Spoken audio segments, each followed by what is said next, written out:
नमस्कार, मी शामराव मोकाशी. हा व्हिडिओ पूर्ण ऐका आणि लगेच एकमेकाला शेअर करा. कायदा कळाला पाहिजे, माहिती कळाली पाहिजे, तर व्यवसायात सुधारणा होणार.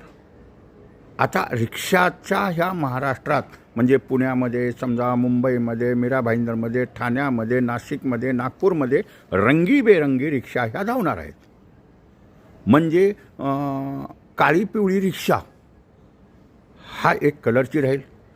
त्यानंतर पिंक ई रिक्षा ही महिला बाल कल्याण विभागाच्या वतीनं महिलांच्यासाठी ही रिक्षा चालणार आहे.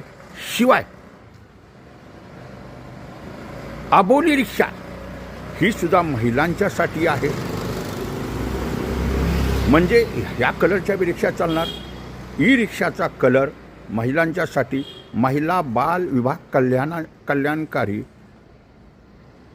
मंत्रालयाच्या वतीनं त्यांना सुमारे 50,000 रुपये महिलांना सूट मिळणार आहे त्या रिक्षासाठी. त्या गुलाबी कलरच्या चालतील.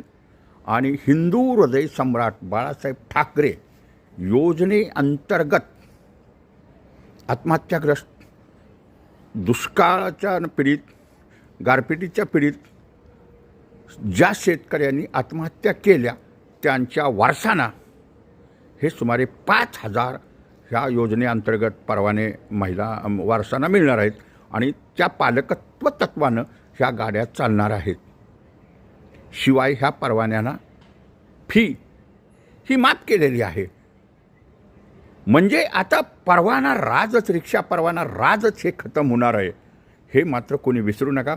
फक्त रिक्षा ही मीटर न चालणार असून मोटर कॅब आणि रिक्षा ह्यांच्यातला फरक आहे. मोटर कॅब रिक्षामध्ये सुद्धा येते, पण शासन रिक्षा टॅक्सी हा जो व्यवसाय आहे तो स्थानिकांचा स्वयंरोजगार म्हणून आहे आणि त्याला शासन भाडं ठरवून देतं आणि मीटरनंच व्यवसाय करायचा असतोय. आणि ओला कोलाला ज्या पर्यटक परवान्याच्या गाड्या जोडल्या त्यांना स्थानिक व्यवसाय करायचा कुठलाही परवानगी नाही. शिवाय त्यांचं भाडं हे शासन ठरवत नाही.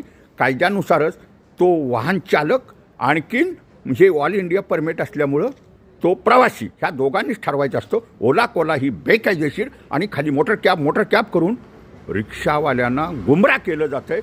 हे रिक्षावाल्यांनी विसरू नये. रिक्षा आणि काळी पिवळी टॅक्सी आणि काळी पिवळी रिक्षा मीटरनं व्यवसाय करा. ओला कोला म्हणत बसू नका.